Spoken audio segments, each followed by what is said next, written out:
Unlock the power of your mind. This is Provocative Enlightenment with Eldon Taylor. Thank you for joining us today.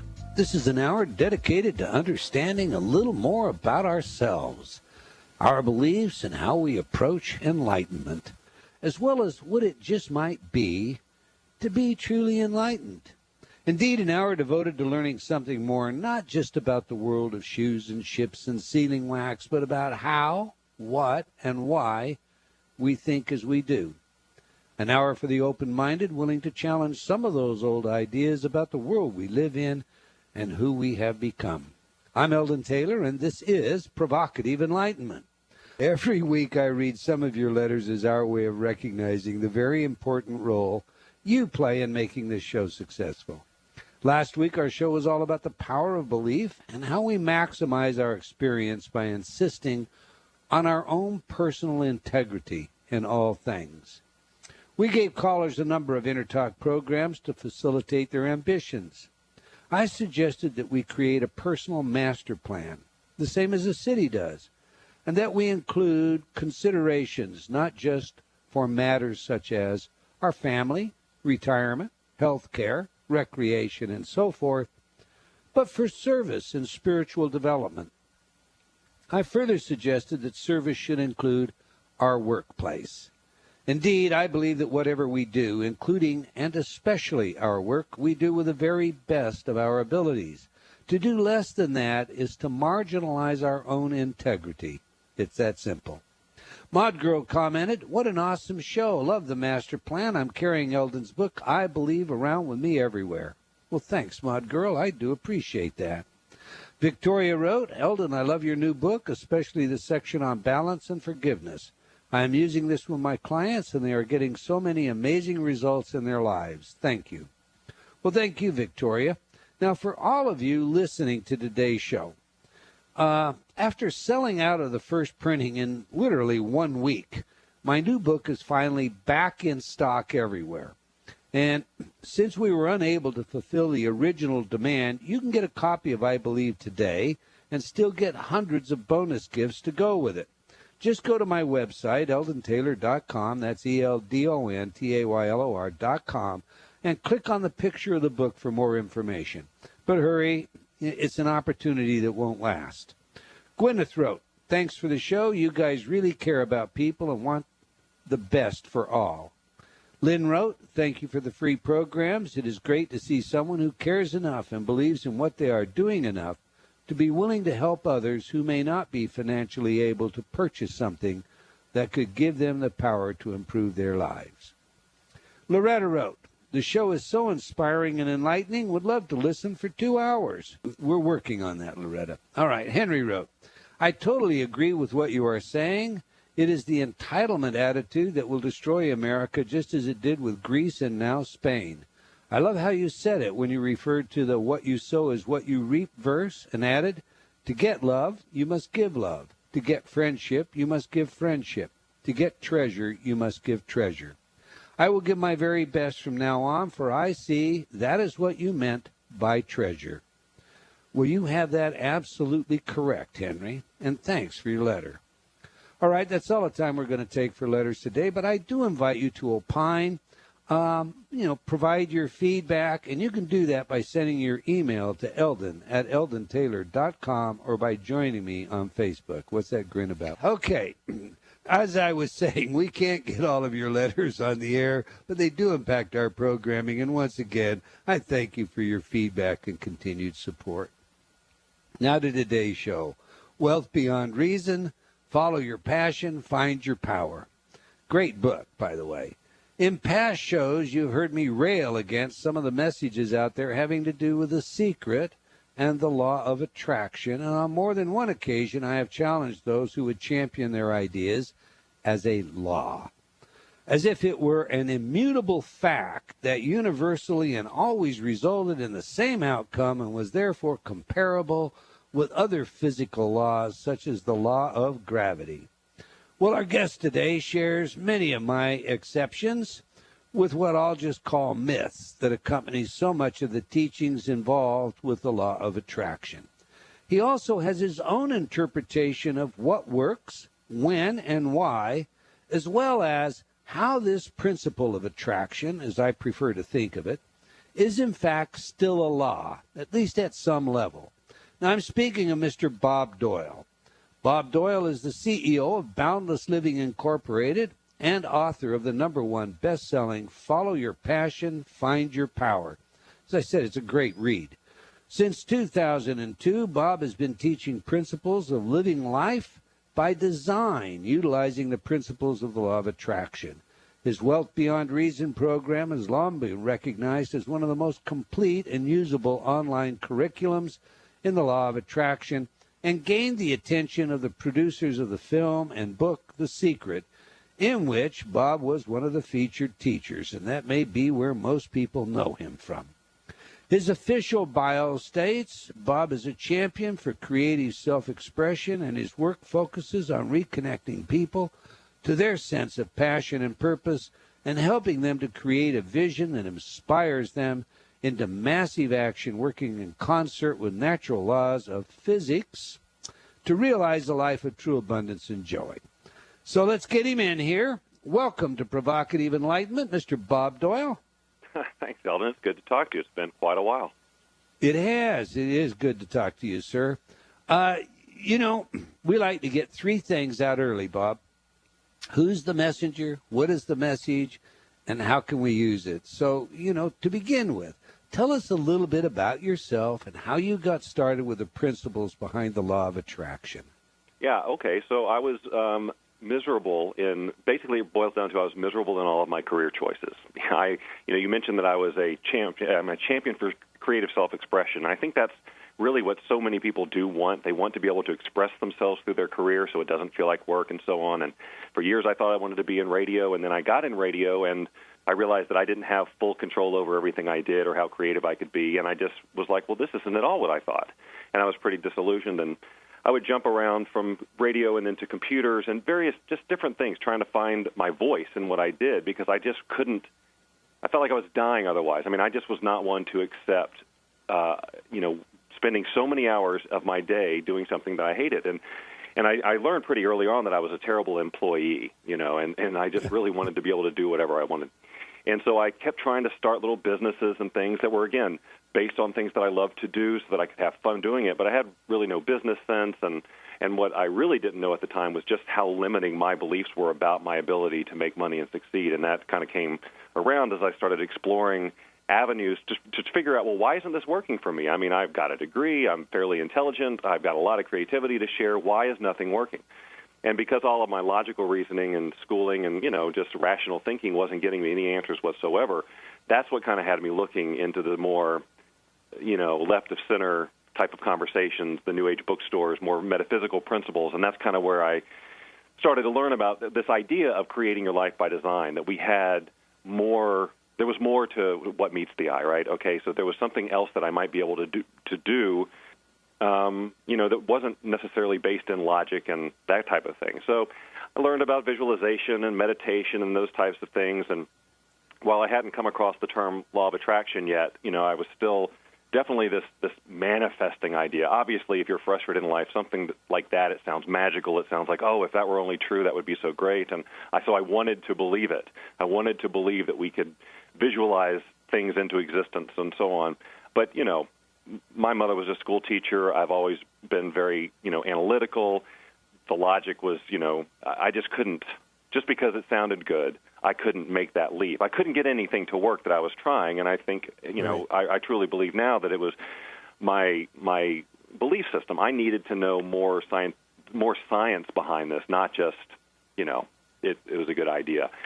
And so to really shorten this story up, I finally came across some information that did talk more on a quantum physics level. I mean, granted, it was more basic principles of quantum physics, because that stuff, as you well know, is mind-boggling, and it's just you can get lost in that really quickly. But this concept that everything is energy, including our thoughts and our beliefs, it is still kind of an out there concept for most people. But I have this knowing about some things, and I think you can understand that sometimes it doesn't, books, science, research, there's also a level that I think some people reach that they just know something even though there's not a paper done on it or research around it. And I really just got that when I honestly looked at my beliefs about success and money, they were that, money is hard to come by and that there will always be debt and that it doesn't matter what you do for a living. You have to just earn a paycheck, because that's what I learned from watching my mother. And so when I kind of took responsibility for having those belief systems and started to get some sense, at least on some level, how energetically they might actually be pushing away my chance at success, whether that manifests in actions I take or don't take or whatever, I knew that I had to start working on those. And that's kind of how I got into the work, starting to basically do the work on my belief systems, first of all, because I had to do something to shift from this lack mentality or this debt mentality to one of whatever I wanted abundance to be. And with that said, the level of noetic knowledge that you got yourself to, that inner knowledge that you got yourself to, you still, one of the things that I really respect about your work, and I'll get this right out on the table, I find your work to be exceptional in this field, is that you avoid all this, well, in fact, you call it, you don't use the new agey kinds of terms. You stay, where the kind of conversation that you have with people, you could have with anyone. They could be a cleric, and they could be the Fortune 500 CEO. And I appreciate that, because I think a lot of it gets out there, but we're going to get into that. So I like your book, and I must admit that you're among my favorite law of attraction teachers. I like what you say, and I like how you say it, Bob. That said, you heard the setup piece. There are so many claims out there about the law of attraction, and much of it is just pure, unmitigated nonsense that leads people astray. So how do you set yourself apart from the crowd? How do you let everybody know that this is the genuine article? Well, I do. I'm not a scientist, but I know scientists, and I try to do as much research as I can. But we are in a conversation of quantum physics, which is just so. I mean, when the observer affects the outcome of the experiment, it's really hard to explain that in a rational way to people. But what I try to do is again, not. There's two ways of looking at it. There's the physics aspect, which I like, and I have my own thoughts on it, which I will certainly share with you. And then but even all that aside, there's just practical outcomes based on implementing some of these ideas, getting in touch with your sense of passion and taking inspired action and learning to listen to your intuition. Whether or not you tie it into, you've attracted this or whatever really is irrelevant. However it comes to you, and you can get these ideas, you can get this knowing, you can get, inspired to do a certain thing that will bring you the results you want without having to understand or even believe the law of attraction as it's defined by so many people. One of the things that I have a real problem with is the like attracts like definition, and I've been saying that for years because it's any logical, practical person can look at things that are alike and aren't attracting, and the magnets are the opposite polarities attract, and all of this stuff. And so if you're basing this that this is what it is, well, some people aren't even going to look at this conversation because there's just so many obvious, examples of that not being the case. Right. Now, my definition of it is more around resonance and energy, and it's more, it's at a more, again, this is a more quantum level. But the way I try to approach this with as much logic as I possibly can, knowing, of course, that there is going to be a point in any conversation around energy and the nature of the universe and so on that you're going to get into some territory that people might have issues with or a ton of questions around or can't get their mind around. But, right. Physicists will disagree with physicists about things like the uncertainty principle and so forth, what it means. So I got you. Go ahead. Yeah. So, but the way that I define the law of attraction is not like some sort of personal development technique or a tool, which is what's happened as a result of The Secret. It's like they think it's like this thing that you activate or whatever. And I use it to describe, and plenty of scientists might disagree with this, but I use it to describe basically the nature of how energy works, how our universe is assembled in front of us. Energy is, if we can agree that everything in the universe is energetic in nature, then something determines how this energy comes together to form our experience of reality. Okay, what makes up paper? What makes up air? What makes up metal? What makes, all of this stuff. Right. Energy comes together, and there's some sort of information, there's some sort of intelligence that makes that happen, and that, whatever is determining that, is what I call the law of attraction, or how energy comes together and attracts or repels. So it's either coming together in a certain way or it's not. And so when I talk about, you attract into your experience those things with which you're in vibrational resonance, that just means that you're not resisting it. People think about the law of attraction as like that it has to be intentional, like you have to make a list or you have to do a vision board. And I contend that 99.99999% of our reality that we're in resonance with has been there completely by default. We get in resonance with things without being intentional around it all the time. Everything that's in your room right now, I contend that you are in resonance with it. Otherwise, you would be resisting, and it would be somewhere else, or it would be part of someone else's experience. If you're not resonating with it, it can't be a part of your experience. So in terms of working with, quote-unquote, the law of attraction, our work and how I teach it is about how do you then get into resonance with something that you don't currently have that you want to have.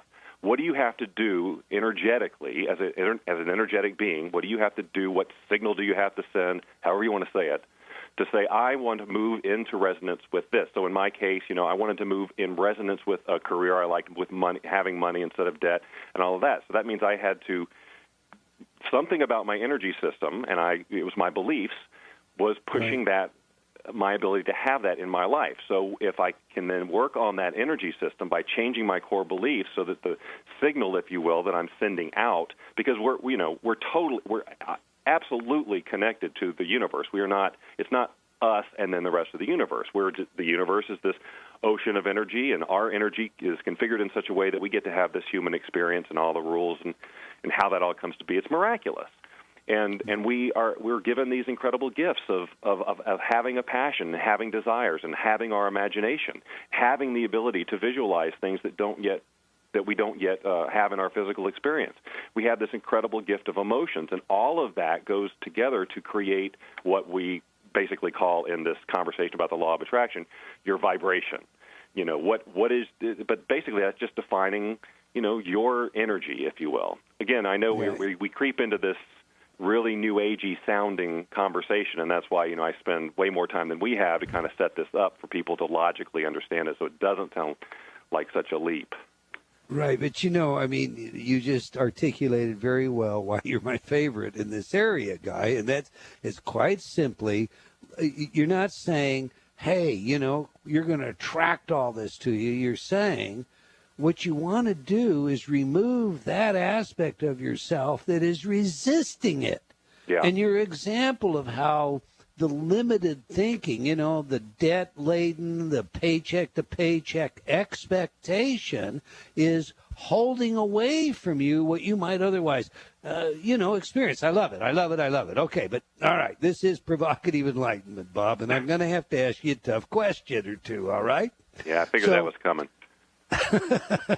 When I Google Bob Doyle, I find reports and reviews about your work and books.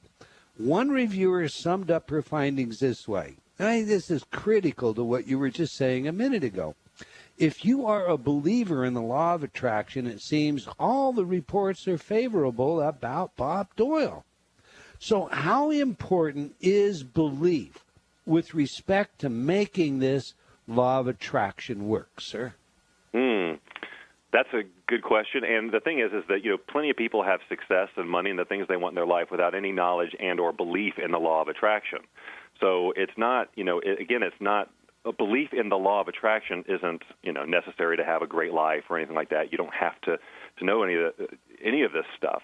But you can't be resisting, energetically, if you will, if you'll allow me to go into that conversation. Sure, you can't be resisting the things that you want either. So, and belief is, I do believe it is an energetic system of some kind, whether it lives in your brain or in space or wherever it is, wherever belief lives. It's energy and it's running, and it however you want to look at how it's doing it, if you have a belief that is not in alignment with what you're saying that you want for yourself, it's going to be very difficult for you to get into resonance with it, or if you just want to say it, you know, practically speaking, to realize it. I mean, if you want $1 million, okay, but you don't believe you could ever get it, or you don't know how you'd get it, or you think rich people are evil, or all of that, however you want to put it, you're not going to fall into a series of actions that are going to lead you there. Now, whether you want to call it, whether what you want to say is because, you know, you're energetically resisting it, or just logically something in your subconscious is saying, well, don't take that action because it's going to get you, you don't believe it'll happen, or if you become this, then you'll be that evil person that you hate, or any number of things. Right. So I think beliefs are very, very, I mean, they're very critical to you know, where you're going to end up in life. I totally concur, and all the research in that area definitely supports what you're saying. And whether we call it the self-expectation or the Pygmalion factor, or the self-fulfilling prophecy, you know, the resonance theory that you're putting forward, the mechanic of it really doesn't matter. The fact is, when you drop an apple, it falls. And I don't have to understand that it's falling in relationship to the center of the earth and two masses that are attracting one another. I just need to know that it always falls. And what you're saying is, when your belief resists the acceptance of something, when you're in resistance, you will always resist it. You will always push it away. You will always self-sabotage or self-destruct just before you get there. Or some says, now I didn't mean to put words in your mouth, but that's as I take it. Yeah, that's pretty much it. I mean, that's how it certainly occurs. Now, I love to play in the space of energy, and I talk about resistance being like an energetic force field. That's probably, I'm quite sure it's in my book described that way. It is. That, you know, if you have a belief about something that you're trying to get in resonance with, but it's, you know, opposite of that or whatever, you're literally, it's like you have an energetic force field up, and unless you lower that force field, whatever, again, the universe is trying to give to you, or the intuition that you might hear or whatever, is going to be rejected, because energetically it's being bounced off of this limiting belief, if you will. So you deal with the limiting belief, you lower the force field, and then, you know, you're literally looking at things through a different set of eyes. And, you know, things will occur to you, and you'll see things completely differently after that. And you'll know more what action to take. You'll be able to hear your intuition more, and just everything changes. But until you deal with that, you know. And I think, you know, one of the logical follow-up questions is, well, how do you know what your limiting beliefs are if they're not, like, right in front of you? If you don't know and something's not showing up for you, that's where this whole gift of emotions comes in. I think, you know, a person may not even know or want to admit that they have a limiting belief per se about, you know, getting a large sum of money. But when they think about the large sum of money, they have an emotional response, and it's kind of like, ugh, or worry or fear or whatever it is. But it's probably negative, because if it was really positive, like fully 100% positive, their experience of money would probably be way different than it is. And so, you know, I consider your emotions to be a key indicator of where your area of resistance lies, because a lot of people say, well, what if I don't know? And I say that it's really more important that you're aware of how it makes you feel, because, of course, I contend that your emotions are what determine this. Hold that thought. We've got a hard break coming up. When we come back, you know, I've got one more tough question. Then I want to get into your book, because it's a great book, and I want our audience to. But it was important to set you apart from the crowd. So thanks. We're speaking with Mr. Bob Doyle about his book, Follow Your Passion, Find Your Power. Now, if you're not already in our chat room, this is a great time to join in the conversation. And remember, we have a video to share with you today of our guest. So be sure and go there, eldontaylor.com/chat. Stay tuned. You don't want to miss what's coming up after these words from some of our friends. Eldon's international best-selling book, Mind Programming, is a must-read if you wish to live awake in a world of sheeples. Film producer Jeff Warwick had this to say about mind programming. Dr. Eldon Taylor's new book is a must-read. If you've ever questioned your purpose in life or felt bound by a culture that's driven by mass media, you now have at your fingertips the knowledge and tools to break the chains of this cycle. Eldon goes in depth to illustrate and expose how we've been programmed from birth by social constraints, and he methodically reveals the psychological techniques that advertisers, politicians, corporations, and the media use to control us. He then provides strategies and solutions to free your mind from these tactics and rise to a new level of consciousness. As you read this book, you'll feel the blinders being removed and will truly see the world in an entirely new light. Get your copy today online or at fine bookstores everywhere. Every day, every moment, we face choices. Yet, how many of those choices are truly our own? Are you ready to step onto the path of discovery? Read Eldon Taylor's New York Times bestseller, Choices and Illusions, now revised, updated, and expanded. Eldon combines provocative information, scientific research, and his own life's journey into a powerful message that we have the power to change. All we must do is be willing to choose to take the chance and change. Get your copy today from all bookstores.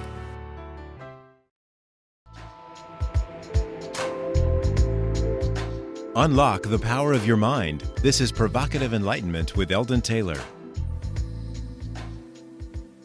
And welcome back. If you just joined us, we're speaking with Bob Doyle about, I like this, his law of non-resistance. That's what I'm going to call it, the law of attraction. But before we get back to today's show, I want to remind you to like our Facebook fan page for Provocative Enlightenment Radio.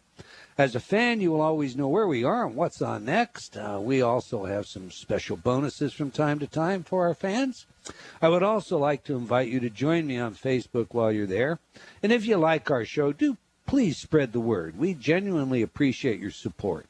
Okay, before the break, Bob, you and I were speaking about limiting beliefs, and I think you were saying essentially that our emotions can be a pretty accurate barometer on what it is that we believe, what we genuinely believe inside. And I've often said that, you know, if you start saying the positive affirmations to yourself, you know, I like myself, life is wonderful, living is a miracle, I'm entitled, I deserve, and you get a stick that, and I think of it as just sticking. You get that little sticking feeling from inside, and you pause for a minute and you think about that. What you're really getting is a sense that you have an inner belief that is not, it's just discordant to what it is that you're saying consciously you desire.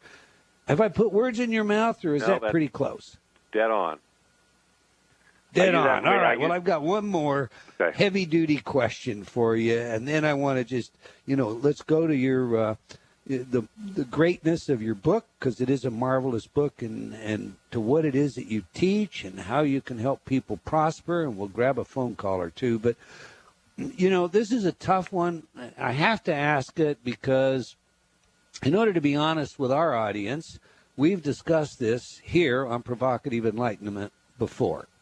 So you've appeared with Bob Proctor in the past, and he's on record as saying the law of attraction brought about the Sedona disaster, where 3 people, as I'm sure you know, lost their lives, and James Ray was sentenced to 2 years in prison.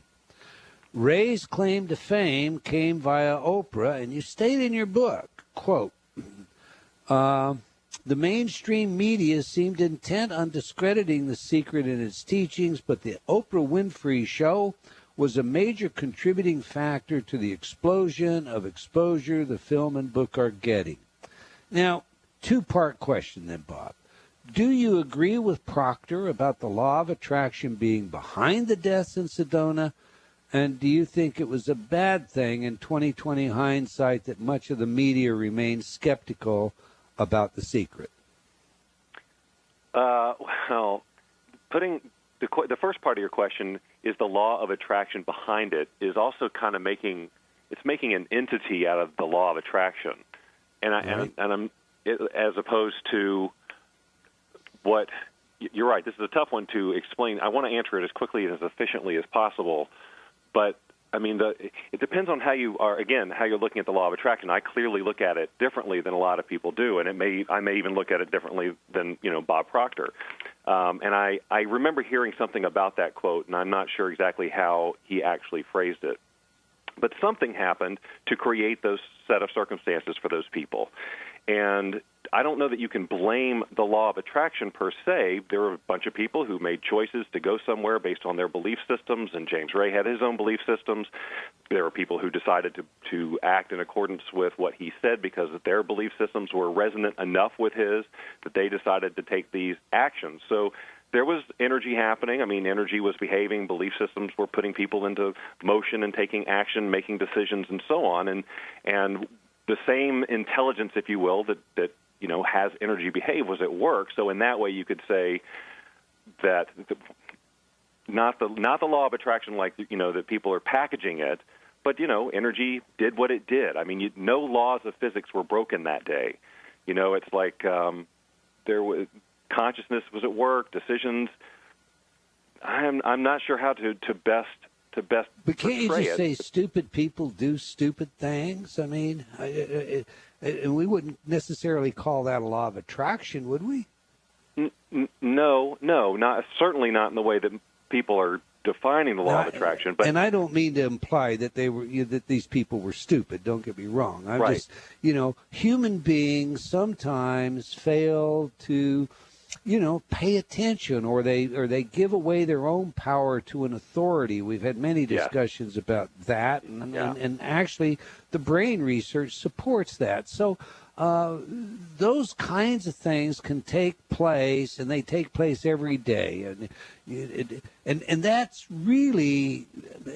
not what this whole law of attraction, especially as you see it, is about, is it? No, not the way that it's not the law of attraction conversation I have. I mean, it's it's hard to say where Bob was coming from when he said that, because we may be looking at it through a different yet similar lens. I mean, we talk similarly enough about it that we're in the same movie, we show up at the same events and all of that, but what the law of attraction is and how it's defined and the scope through at which we look at it could be a little bit different too. So it really is the thing about any of those when bad things happen. I have a whole video on YouTube about this because it takes some time to really kind of explain where I'm coming from on this. But again, like I said, we get into resonance with things mostly by default. Situations line up for us mostly on autopilot because we're not conscious. We're just not conscious. And we're not, we don't disseminate enough what we let into our brain, what we watch on TV, the movies we read. We just let it all in there. And it all just comes in to create how we behave on such a subconscious level that we don't think about it anymore. And so, I mean, I think that's really, that explains things like things that are based on human beings' decisions. But then there's, natural disasters and there's disease and other things. Again, I do hold the position that you are somehow it happened. Okay, again, you didn't break any laws or make energy behave in a way that it can't. If you were born with a defect or something like that happened, or in an area where a tsunami hit or whatever, I mean, you didn't cause it. It's not your fault. And I think that's one of the things that that was the message that people took somehow out of the secret, was that we were people who say you attracted it. It's like we did something wrong, or it was improper thinking, and that's just not the case. So that I want to make clear. I mean, it's not. When bad things happen, it's not because they did something wrong, and we're not saying that, or you could have prevented this if you would just listen to us, and none of that. That's not the case. But having said all of that, as we become more conscious, of the power that we have and the power that our subconscious has, and that we are energetic beings, and there's a bigger picture. There's this whole other level of reality that we are, that we're just becoming conscious to. We can be more intentional with what's going on with us energetically, and that will, if we're clear on our intention and our passion and what we want to do, where we want to be, what we want our life to look like, we'll take different action because we're being intentional about it. Right, and I like that. That model holds very well. I mean, behavioral science, we basically see the human being as having system 1 and system 2. System 1 is our conscious, system 2 is our unconscious activity, and most of our lives are driven by system 2. You have to become conscious, and then you have to rid yourself of these areas that are in resistance to the things that you say you want. And let's go to your book. I particularly like the way you say some things, and And one of your approaches has to do with affirmations and prayer. So instead of you saying maybe, do not forsake me, oh, please deliver me from evil, dear Lord, you approach this affirming the outcome like, thank you for protecting me, dear Lord. Tell us why you do this, and please provide a couple of practical examples in our day-to-day life. Well, okay, so the money thing, when I was trying to solve my problem of money, all of my attention and my focus was on the fact that I had a problem that I was trying to solve. You know, why isn't my business, why aren't my businesses working? You know, why am I still in debt? I'm doing all this stuff right. You know, it's all my attention, all my energy, all my focus was on solving a problem rather than instead getting in a conversation, an emotional space of how I wanted to feel when the problem was solved. So, and that's the last you visit the problem. So that's what, visualization obviously is about. It's about allowing yourself to get into a space of feeling like you have something now. And that can be a challenge for people because the minute you do that, if it's something you don't have, your resistance comes up. Well, I don't have it, right, and I feel bad about this. And that's why, I'm sure we'll talk about release techniques, learning. These are techniques that allow you to deal with those belief systems so that you don't have that negative response when you think big for yourself. So that's from an energetic point of view. In my conversation, getting into alignment, you have to be in that space. You have to get into that feeling space of where you want to be. And if you affirm something and you get that bad feeling and you don't do anything about it, well, that's not going to help you.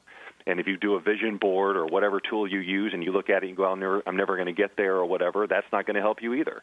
You have to be able to get into the space of, feeling that it's happened.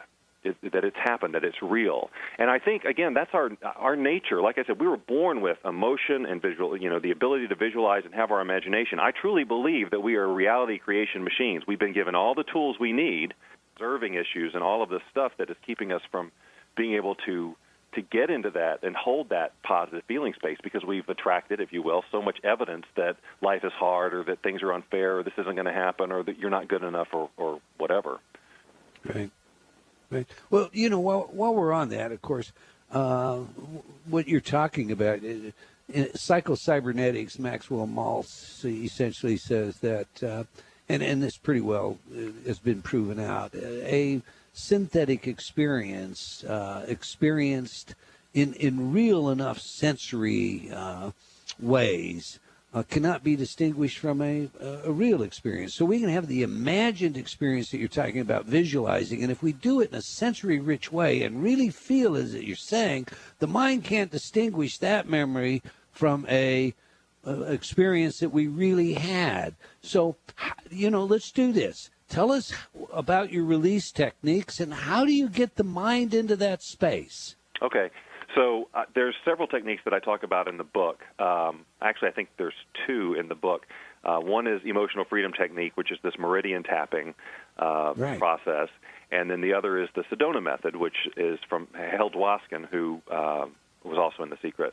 And they're both radically different approaches, but in essence, they do the same thing, whether it's through tapping on various places on your body along the body's energy meridians while you're tuned into this limiting belief or this upset or whatever it is, or whether it's through this inquisition that Hale has you do of just, can I let this go? Can I let this go? The net result is you are changing the energy around that belief so that it doesn't have that same, you don't have that same emotional response anymore.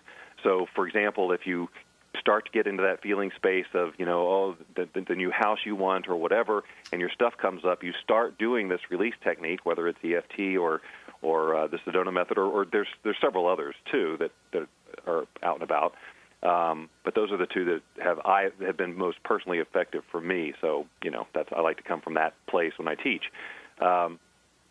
You acknowledge, you tune into that upset, and then you do this process, and in theory, you let it go. The emotion around it, that stick, if you will, that you call it, goes away. so that now you're free to have that visualization and really get into it and experience all that great emotion around it. And when you feel good about something, again, now we're talking about the practical side. When you don't have all that yuck stopping you from thinking about something or enjoying the thing, you're having a good feeling, well, you're just going to naturally be more creative, more open to ideas that can get you there. You know, if you don't have a lot of money right now, you know, for money, if you want money, you got to be contributing some sort of value. You know, you got to be contributing value to the rest of the world, the universe. You're helping people, or you're sharing who you are. You're playing a big game so that you have something to exchange, you know, that people are giving you money because you're contributing to their lives in some way.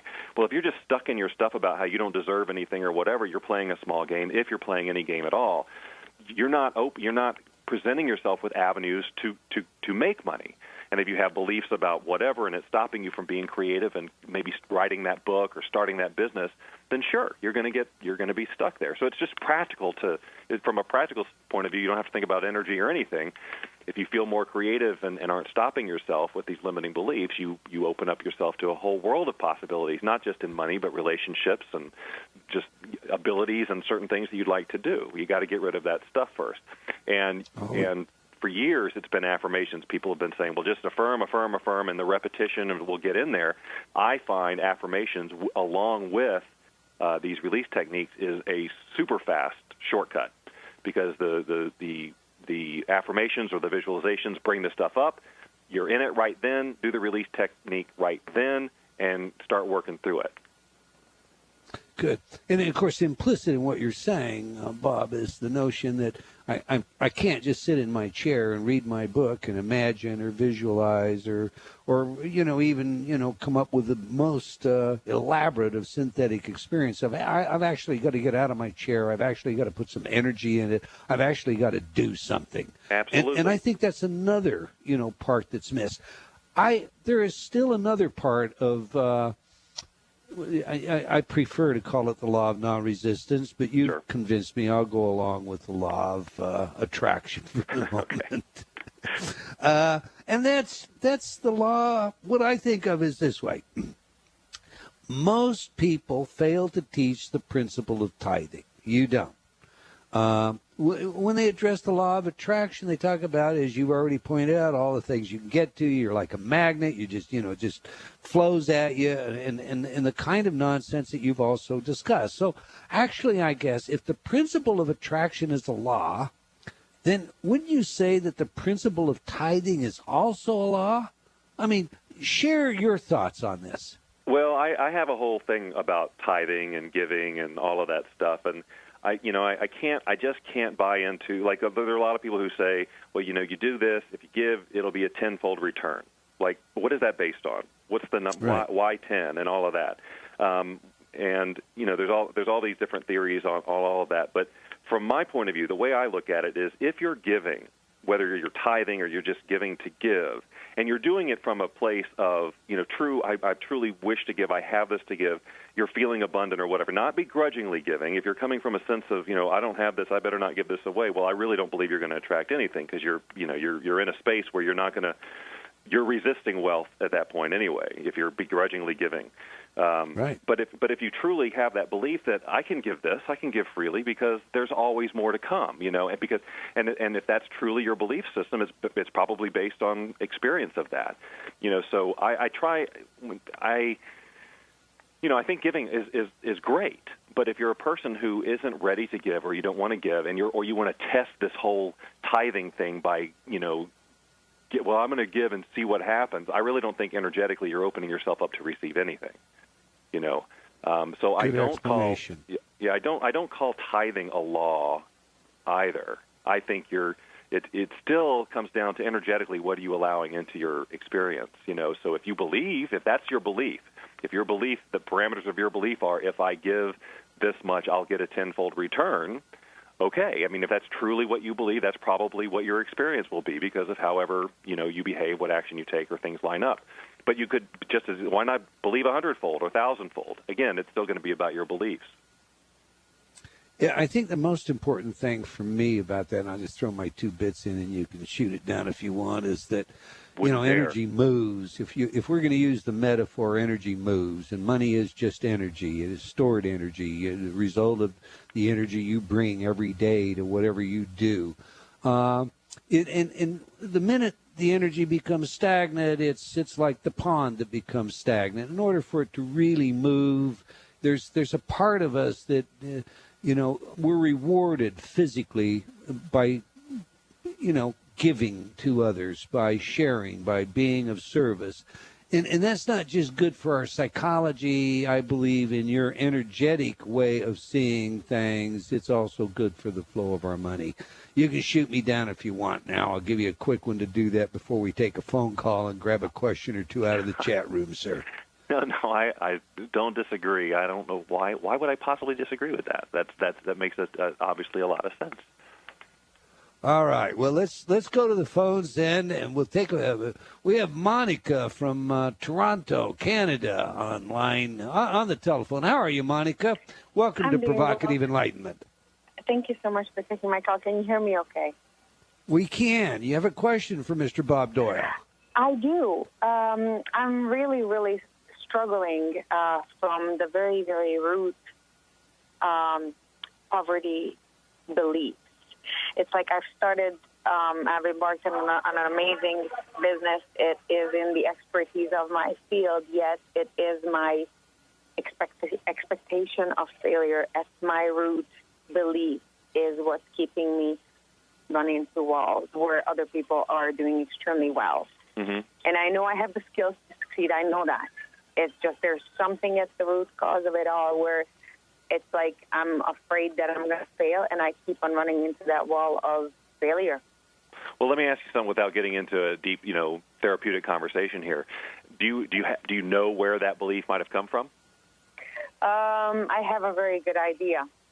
Okay, so it was like an event in your past or something someone said? I was raised to be a fat loser, basically. And okay. I know none of it is true yet. At my root, this is still at the root of everything that I seem to be doing. Right. Okay. So what I would tell you is that you've had this for your whole life, or very much of it. It's a strong energy system. It's a powerful program running, whatever metaphor you want to use. And until you deal with it, then the actions you take or the opportunities you might miss because, you're programmed for this. And you acknowledge it, you see it, you know intellectually that it's not true. And I have been there. I totally get where you are. So now I feel like you got to do something about that energy. You got to do something about those beliefs. So have you played with release techniques before? No. I don't know what to do with this, but I'm willing to find the way. Yeah, so you could actually do a Google search on, release techniques, EFT. You can come by my site. I've got tons of stuff that is not for sale or anything that just teaches you about release techniques of various kinds, and you can learn how to how to do some of these things. That you don't have to buy anything to do that, and then just start working with it. I really do believe that it's. I mean, and it has been my experience. And also the experience of, countless people that I've worked with, that these release techniques, they do work. They may seem a little strange at first. They may seem hard to believe, but they do amazing things to beliefs that you've had your whole life and thought that you were stuck with. And so that, I think, is something I would definitely start looking into, specifically in regards to your beliefs around success with this business. Go back around and really get in touch with the emotions that have come up around where this stuff came from, if there's any specific events. Again, there's all various techniques lend themselves to whether or not it was a trauma that you can say, I remember that day when she said that or they did that. Some technique works great on the emotion around those things. Others, it's just they work with just you don't know where it came from, but you know how you feel about it. So that's definitely my recommendation is to learn a release technique. All right, and we're out of time. Monica, we appreciate your phone call. By the way, Bob has a number of release techniques explained in his book, Follow Your Passion, Find Your Power. Bob, we've got 30 seconds. That's about it. Mod Girl out of our chat room had a very important question, but I'm going to direct her to your website. So tell everybody how they can reach out to you in that 30 seconds, please. Okay. Well, our main here's where I'm going to recommend. Go to wealthbeyondreason.com/free. Wealthbeyondreason.com will take you to, information about our Law of Attraction curriculum, but /free will send you to the resources where you can learn about stuff. You don't have to buy anything. You learn more about our programs. You can learn about release techniques and so on. And there's just a ton of information there at no charge. Okay, and one quick one. Michelle wants to know how she gets on your mailing list. She lives in Atlanta. She wants to know when your next event is.